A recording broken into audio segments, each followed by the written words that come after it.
नमस्कार दोस्तों, आज किसान आंदोलन को 7 महीने से भी ज़्यादा हो गया। इस पे ना सरकार पीछे हटने को तैयार है और ना ही किसान पीछे हटने को तैयार है। आखिर ऐसा क्या है इस 3 बिल में जो कि सरकार का कहना है कि ये तीनों बिल किसान के हित में है और उसके हितों को ध्यान में रखते हुए ये बनाया गया है। ये किसान के पक्ष में तीनों बिल है, जबकि किसान का कहना है कि ये तीनों बिल लागू करके सरकार मंडी को ख़त्म करना चाहती है और ये तीनों बिल किसान के खिलाफ है। और विपक्ष का तो कहिए ही मत। मतलब इस बिल का विपक्ष ने पूरा विरोध किया है और भारत सरकार का ये इतिहास भी रहा है कि जो पार्टी सरकार में है अगर वो कोई काम कर रही है तो वो उसके नज़रिए से सही है और जो विपक्ष पार्टी है उसके नज़रिए से गलत है। मतलब कि जो सत्ता में है उसके लिए सही है और जो विरोधी पार्टी है उसके लिए गलत है। हमेशा से, ये आज पहली बार नहीं, हमेशा से ऐसा हुआ है, चाहे पार्टी वो कोई भी हो। बट ऐसा लगता है कि विरोधी पार्टी के पास और कोई काम ही नहीं है एक विरोध को छोड़ के। कोई भी कानून आता है, कोई भी संशोधन होता है तो बस उसका एक ही काम है कि उसका विरोध करना। खैर छोड़िए, इस बातों को हम बात नहीं करेंगे। हमारा टॉपिक है ये 3 बिल जो कि किसान बोल रहा है कि किसान के खिलाफ है और सरकार बोल रही है कि किसान के पक्ष में है। और इस पे ना सरकार पीछे हट रही है और ना ही किसान पीछे हट रहे हैं, जबकि ये आंदोलन 7 महीने से ज़्यादा हो चुका है। तो चलिए इसको जानते हैं कि वो कौन से 3 बिल हैं और उसका क्या हमारे किसान पे है और क्या सरकार पे है। पहला नंबर, एसेंशियल कमोडिटी बिल, यानी कि आवश्यक वस्तु अधिनियम। सरल भाषा में इसको कहे तो भंडारण। सरकार का पहला बिल भंडारण के संबंध से है। मतलब कि आप जो अनाज है, कोई भी अनाज है, कोई भी वस्तु है किसान से रिलेटिव, खाने से रिलेटिव, तो मतलब आप उसका भंडारण कर सकते हैं। तो आप एक बात बताइए कि किसान खेती करता है और किसान की स्थिति आज हमारे देश में कैसी है ये किसी से छुपा हुआ नहीं है। भंडारण कौन करता है यार? जिसके पास जगह होगा और पूंजी होगा वही आदमी भंडारण कर सकता है। एक नॉर्मल किसान है, उसको एक फसल बेचने के बाद जो पैसा उससे आता है उसी से उसका जीवन यापन चलता है और दूसरा खेती वो करता है। तो आप बताओ कि अगर वो भंडारण करेगा तो वो खाएगा क्या और फिर अगला फसल कैसे बोएगा?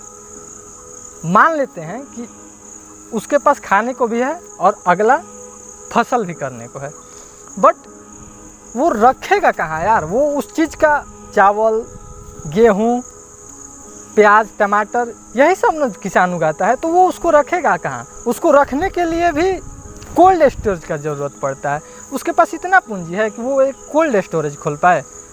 अलग अलग वस्तु का अलग अलग टेम्परेचर में उसको स्टोरेज करना पड़ता है। जैसे प्याज हो गया, अगर आपको प्याज स्टोरेज करना है, प्याज रखना है, प्याज का भंडारण करना है, तो उसके लिए 0 से 5 डिग्री तक सेल्सियम का तापमान का आपको कमरा चाहिए, तब जाके वो आपका प्याज रहेगा। टमाटर हो गया तो इसका 18 डिग्री से लेकर 27 डिग्री तक टेम्परेचर वाला कमरा चाहिए, तब जाके आपका टमाटर स्टोर होगा। तो यार इतना वो कहाँ से कर पाएगा? इसका सिंपल सा फंडा है कि भंडारण मतलब कि बड़ा व्यक्ति करेगा, बड़ा व्यापारी करेगा। और जैसे जब ये किसान खेती करता है, इसका फसल जैसे ही लगता है, जैसे सपोज दैट प्याज का खेती किसान ने किया, जब प्याज निकलता है तो उस टाइम प्याज का 1 किलो का दाम कितना होता है? 10 रुपये किलो तक आ जाता है प्याज। क्यों? क्योंकि अभी किसान उसका खेती कर रहा है, अभी उसका मतलब सीजन है, तो वही 10 रुपये आ गया। अब क्या करेगा? इसके पास तो जगह है नहीं कि ये अपना भंडारण करेगा। अब जो ये व्यापारी लोग हैं, बड़े बड़े व्यापारी लोग, ये क्या करेंगे कि वो उस किसान से प्याज खरीद लेंगे और प्याज खरीद के वो अपना स्टोर कर देंगे। और फिर जब प्याज मार्केट में ख़त्म होने लगेगा, यानी कि प्याज महंगा बिकने लगेगा, तब वो धीरे धीरे करके प्याज को निकालेंगे, जो उन्होंने स्टोर किया है उसको निकालेंगे और उसको बेचेंगे। तो इससे प्रॉफिट किसको हो रही है? सरकार बोल रही है कि ये आपके पक्ष में है, तो किसान को क्या इससे प्रॉफिट है? ये मेरे समझ में नहीं आया। शायद आपको समझ में आया हो कि इससे किसान को प्रॉफिट हो रहा है, तो आप कमेंट करके बताना मुझे। सेकंड पॉइंट, मूल आश्वासन पर समझौता या उसका बंदोबस्त। इसको अगर एक सरल भाषा में बात करें तो मतलब आपके फसल से पहले आपके फसल का दाम तय कर दिया जाता है। जैसे कि एक आटा बनाने वाली कंपनी है, तो आटा किससे बनेगा? गेहूं से।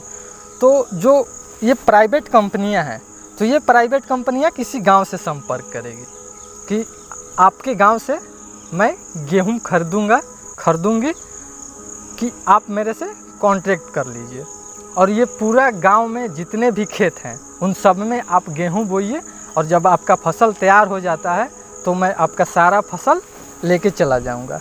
यानी कि फसल से पहले उस गेहूं का एक रेट तय हो जाना, यानी कि वो बोल दिया कंपनी कि मैं आपसे आपका गेहूं 20 रुपये किलो खरीदूंगा। अब आपका फसल होता है, यानी कि फसल तैयार हो जाता है, तो अगर मार्केट में उसका वैल्यू 15 रुपया भी है, तो भी वो जो कंपनी आपके साथ एग्रीमेंट की है वो आपका गेहूं 20 रुपये ही खरीदेगी। और अगर मार्केट में गेहूं 30 रुपये भी है, फिर भी वो कंपनी आपसे 20 रुपये ही गेहूं खरीदेगी, क्योंकि आप उसके साथ एक एग्रीमेंट के तौर पे आप साइन कर लिए हो। ये मतलब बाहर घाटा हो या नाफा हो, आपसे वो कंपनी 20 रुपये ही गेहूं खरीदेगी। इसको ही बोलते हैं एक प्रकार से समझौता। सेकेंड बिल यही है कि आपको अपने फसल से पहले ही आपका दाम तय कर दिया जाता है, और फसल के बाद हानि हो रहा है, लाभ हो रहा है, उससे आपको मतलब नहीं है। आपको जो रेट फिक्स किया गया कि 20 रुपये आपको गेहूं जाएगा, तो वो 20 रुपया जाएगा। अगर अभी भी नहीं समझे तो इससे भी आसान भाषा में मैं समझाता हूँ आपको। मान लीजिए कि किसी की एक लड़की है, किसी की बेटी है, वो जब वो लड़की उसकी सयानी हो जाती है, उसको शादी करना पड़ता है, तो शादी के लिए वो लड़का खोजता है और लड़के वाला के घर जाता है। वो बोलता है कि मतलब मैं आपको 2.5 लाख 3 लाख या 5 लाख जो भी है, मान लीजिए सपोज दैट 5 लाख पे उसका शादी तय हो गया। शादी से पहले ही उसका मतलब वो 5 लाख रुपया अपना फिक्स कर दिया कि मैं 5 लाख आपको दूंगा, आप मेरे लड़की से शादी कीजिए, मेरे यहाँ शादी कीजिए।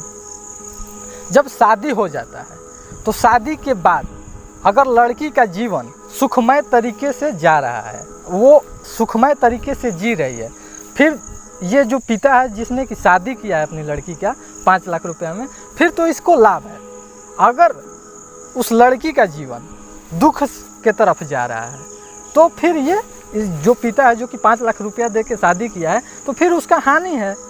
तो ये हानि और लाभ उस लड़की के किस्मत पे डिपेंड करता है कि अगर उसका जीवन सुखमय है तो इनको लाभ हुआ, और उसका जीवन कष्टदायक है, मतलब दुख में बीत रहा है, तो इनको हानि हुआ। लेकिन इन्होंने पहले 5 लाख रुपया तय करके उसका शादी कर दिया था। ठीक इसी प्रकार दोस्तों, ये जो सेकंड वाला है कॉन्ट्रैक्ट वाला, कॉन्ट्रैक्ट फार्मिंग, यानी कि आपको फसल से पहले आपका फसल का दाम तय हो जा रहा है, 20 रुपये आपको दिया जाएगा। अब बाहर फसल के बाद जब फसल आपका कट गया, बिकने वाला है, तो बाहर 30 में बिके या 10 में बिके, इससे आपको कोई फ़र्क नहीं पड़ने वाला है, आपको 20 रुपया है मिलेगा। तीसरा पॉइंट, कृषि उत्पादन व्यापार और वाणिज्य। इसको समझते हैं। इसमें यह है कि एक किसान अपना फसल चाहे तो मंडी में बेचे और चाहे तो मतलब कि कहीं ले जाके बेचे, कहीं भी बाहर बेच सकता है, दिल्ली पंजाब मुंबई कहीं भी जाके बेच सकता है। तो इससे मुझे समझ में नहीं आया कि आखिर ऐसा कौन सा किसान है, आप ही बताइए कि जो मान लीजिए कि हम आरा से बिलोंग करते हैं, तो जो आरा में खेती करेगा वो अपना सामान जो धान गेहूँ आलू प्याज या कोई सब्जी हो गया वो मुंबई में जाके बेचेगा। सिंपल सी बात है यार, वो कहाँ बेचेगा? वो जिस क्षेत्र में है वहीं पे ना बेचेगा, कि वो उसके पास जो फसल हुआ है उसको वो मुंबई लेके जाएगा। और यही सरकार बोल रही है कि इस नियम के तहत आपको आज़ादी है कि आप कहीं भी जाके बेच सकते हो। तो इससे फ़ायदा क्या है, इसको समझते हैं। एक तो मंडी हो गया हमारा, और दूसरा आप कहीं भी बाहर जाके बेचो। तो मंडी, जैसे कि एक किसान अपना फसल जब उसका तैयार होता है तो जो मंडी डायरेक्ट, हम किसान ऐसे बहुत कम किसान हैं जो कि डायरेक्ट जाके मंडी में बेच सकते हैं। पूरे भारत में ऐसे सिर्फ 6% किसान हैं जो कि अपना अनाज मंडी में बेचते हैं। 94% अनाज किसान ऐसे हैं जिनका अनाज बिचौलियों और व्यापारियों के जाता है, यानी कि इधर उधर ही बिकता है। सिर्फ 6% ऐसे किसान हैं जो कि डायरेक्ट जाके मंडी को बेचते हैं। तो मंडी में भी क्या है कि उसके अंडर में ये बिचौलिया काम करते हैं। तो सरकार का एक अलग रेट होता है, वो FCI के तहत में आता है, उसको FCI उसका रेट निर्धारित करती है। कि जैसे सपोज दैट मान लीजिए कि ये जो धान होता है, धान का सरकारी रेट 1800 कुछ रुपया है, ठीक। तो व्यापारी आपसे तो ऐसा थोड़े है यार। हाँ, अगर आप खुद जाके अनाज बेच रहे हो तो आपको 1800 रुपया मिलेगा। तो ऐसे बस 6 लोग हैं, यानी कि 100 में सिर्फ 6 लोग हैं जिनको कि 1800 में उनका अनाज बिकता है। बाकी 94% लोग ऐसे हैं जो कि 1800 रुपया रेट फिक्स हुआ कि 1 क्विंटल का 1800 रुपया दाम है। व्यापारियों ने अपने में मिल के उनका दाम घटा के, उस धान का दाम घटा के 1600 के करीब ला देंगे कि 1600 रुपया में वो खरीदेंगे। और वो जो बिचौलिए होते हैं वो आपके क्षेत्र के व्यापारियों से संपर्क करते हैं, और वो जो 1600 में बोल रहा है वो व्यापारी को बोलेगा कि मैं तुमसे 1600 में लूँगा। ये व्यापारी क्या करेगा कि आपसे जितना कम में हो सके उतना कम में आपके खेत से या आपके घर से वो अनाज उठाएगा, और वो किसको देगा? बिचौलियों को देगा। और बिचौलियों किसको देगी? जो FCI है, यानी कि FCI का जो गोडाउन है जो कि गवर्नमेंट के अंडर में आता है। तो इसी से आप समझिए, गांव का व्यापारी आपसे लिया 1300 रुपया, ठीक। 1300 रुपया में आपके घर से या आपके खेत से उसने धान आपसे खरीद लिया, आपको कितना मिला? 1300 रुपया। वो जो बिचौलियों को देगा वो कितना में देगा? उसका रेट जो तय हुआ है 1600 रुपया। इसके 1300 और 1600 के बीच में फ़ायदा कितना है? 300 रुपया, यानी कि 1 क्विंटल पे वो व्यापारी 300 रुपया कमा रहा है। इसके बाद जो बिचौलिया है वहाँ पे बैठा है वो 1600 में लिया, और FDI को कितने में देगा? 1800 में देगा। तो 1800 और 1600 में कितना फ़र्क है? तो 200 का। 200 किसका हुआ? वो बिचौलिया का ही हुआ। ये बिचौलिया और व्यापारी कुछ करते नहीं हैं बट कमाते हैं। और यही किसान जो आंदोलन कर रहे हैं यही बोल रहे हैं। एक जो MSP होता है, मैक्सिमम सपोर्ट प्राइस, किसी भी चीज़ का, किसी भी फसल का, किसान बोल रहे हैं कि आप मैक्सिमम सपोर्ट प्राइस एक फिक्स कर दो हमारे किसी भी सामान का, किसी भी वस्तु का, जो हम किसी भी अन्न का जो हम उगा रहे हैं, जिसमें हम मेहनत करें। यार पूरा दिन रात मेहनत कौन करता है? किसान ना करता है। किसान को उतना प्रॉफिट कहाँ मिल रहा है जो कि ये बीच वाला व्यापारी कर रहा है और ये बिचौलिया खा रहे हैं। तो इसको आप ख़त्म क्यों नहीं कर देते? अगर सरकार बोल दे कि धान का दाम 1800 रुपया है, अगर 1800 से नीचे बिचौलिया हो या व्यापारी हो या FCI हो, कोई अगर 1800 से नीचे लेता है तो वो कानून अपराध है और उस पर कार्रवाई की जाएगी। तो एक MSP तो फिट होना चाहिए, इसका फिक्स कर दो। इसको समझने के लिए एक और उदाहरण लीजिए, जैसे कोलगेट है, कोई भी आप यार अदर कोई भी चीज़ सामान उठा लो, उसका मैक्सिमम रिटेल प्राइस उसका फिक्स होता है कि 10 रुपया में है। एक आम आदमी खरीदेगा तो 10 ही रुपये में मिलेगा, एक व्यापारी खरीदेगा तो उसका 10 ही रुपया को देना पड़ेगा, एक बिचौलिया खरीदेगा तो भी वो 10 ही रुपया में बिकेगा, और एक FCI का अगर कर्मचारी खरीदता है तो उसको भी 10 ही रुपये में मिलेगा, प्रधानमंत्री भी खरीदेंगे तो उसको भी वो टूथपेस्ट 10 ही रुपये में मिलेगा। तो वैसे धान गेहूँ और किसी का क्यों नहीं कर देते? MSP फिक्स कर दीजिए कि हाँ 1800 से नीचे कोई धान नहीं लेगा और ना ही कोई बेचेगा। और किसान को क्या चाहिए? 2 पैसे ज़्यादा चाहिए ना। वो दिन रात मेहनत क्यों कर रहा है? अपने खेत में वो इतना काम क्यों कर रहा है? क्योंकि वो अन्न उगा सके और अपने अनाज को, अपने अन्न को ज़्यादा दामों पर बेच सके और उससे वो लाभ कमा सके। तो दोस्तों सरकार को MSP फिक्स करना चाहिए और जो ये आंदोलन चल रहा है, किसान आंदोलन, इसको ख़त्म करना चाहिए। तो दोस्तों आज के लिए इतना ही। वीडियो अच्छा लगता है तो लाइक कीजिए, सब्सक्राइब कीजिए और शेयर कीजिए और बेल आइकन को दबा के रखें ताकि मैं जो भी नया वीडियो डालूँ उसका नोटिफिकेशन आपको मिलता रहे।